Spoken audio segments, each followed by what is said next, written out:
J'ai les mains faites pour l'or, elles sont dans la merde.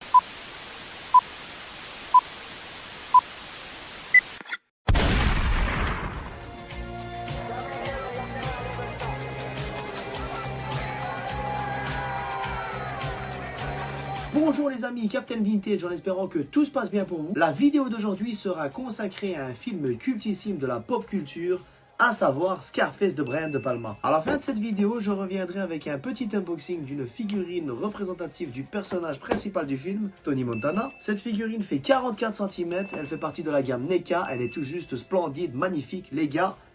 On revient tout de suite. Mais malheureusement, il faut savoir que le film fut très mal accueilli par la critique lors de sa sortie en 1983. Certaines personnes quittaient la salle après une demi-heure de film. Ils le jugeaient trop trash, trop violent, trop vulgaire. Peut-être que c'était dû au nombre de fois que le mot fuck était répété dans le film. 218 fois. Faut savoir que même la ville de Miami empêcha l'équipe de tournage de filmer le film sur place. Ils ont dû déporter le tournage jusqu'à Los Angeles. En effet, il faut savoir que la ville de Miami avait peur justement de frustrer la minorité cubaine qui y vivait à l'époque. Et ils avaient peur également de perturber l'office du tourisme. Faut savoir que Brian De Palma poussa le bouchon tellement loin qu'il y a 3 modifications dans le film à 3 reprises. Et lors de la 4e tentative, il organisa même une séance spéciale avec des spécialistes de la pègre et la police pour leur montrer le film afin d'avoir leur propre avis. Faut savoir également que le rôle pour Tony Montana fut décliné par l'acteur Robert De Niro lui-même. D'ailleurs, petite anecdote, vous savez d'où vient le nom Tony Montana? Non? Ok.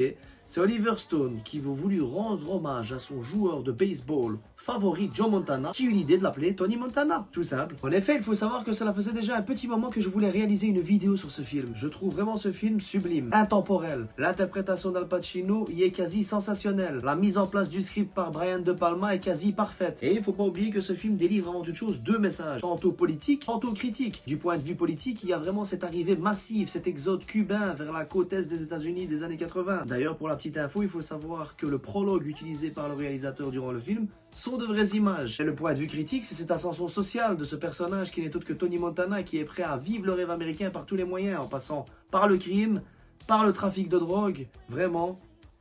Kim Basinger, Jodie Foster refusèrent le rôle pour incarner Elvira Hancock, qui ensuite fut attribué à Michelle Pfeiffer. Mais alors, une des choses les plus marquantes, ou du moins les plus marrantes de ce film, est que la seule personne cubaine du film n'est autre que Manolo, et qui est Manny, le bras droit de Tony.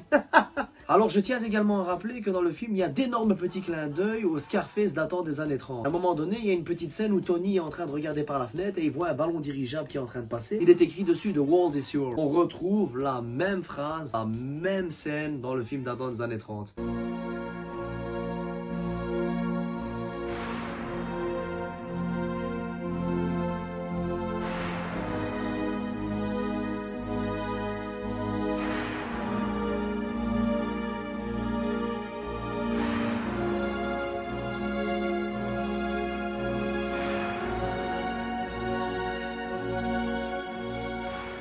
D'ailleurs, à la fin du film, le fameux passage où Tony, justement, se fait assiéger par tous les Mexicanos.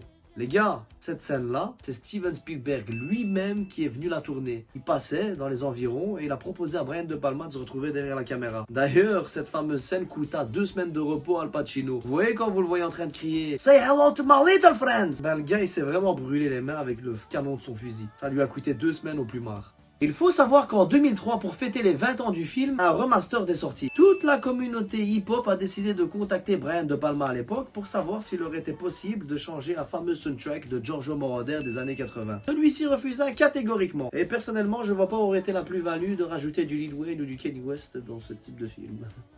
Enfin, pour terminer les amis, avant de passer à la suite, je tiens également à rappeler que Scarface tient une place dans le domaine des jeux vidéo. En effet, en 2005, la société Rockstar Games édita le fameux jeu GTA Vice City. On y retrouvait à l'intérieur la ville de Miami totalement digitalisée, la villa Tony Montana, ainsi que le Babylon Club. Malheureusement pour eux, ils ne possédaient pas encore les droits. Donc il a fallu attendre juillet 2006 pour qu'un vrai jeu Scarface portant le nom du film sorte. Il était sorti sur PlayStation 2 et c'était au rappeur Rof que l'on devait la fameuse soundtrack du jeu vidéo. Voilà. Eh bien les amis, maintenant nous allons procéder à l'unboxing de celle-ci. C'est parti.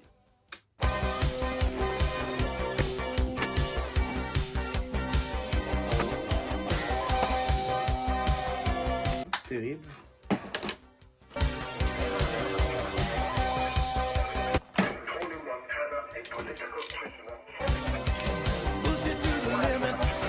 Donc voilà les amis, la figurine est enfin sur pied. Elle est vraiment magnifique, franchement. Y a rien à dire, surtout pour le prix auquel je l'ai obtenu. Je l'ai eu pour 40 € alors qu'on estime celle-ci à plus de 170 € sur internet. Donc la vidéo touche enfin à sa fin, j'espère que ça vous a plu. N'hésitez pas à partager, à liker, à vous abonner. Et comme disait Tony Montana, sur cette terre, moi je n'ai confiance qu'en mon manche et en ma parole. Elle est ferme, l'autre est d'acier. Est-ce que c'est clair?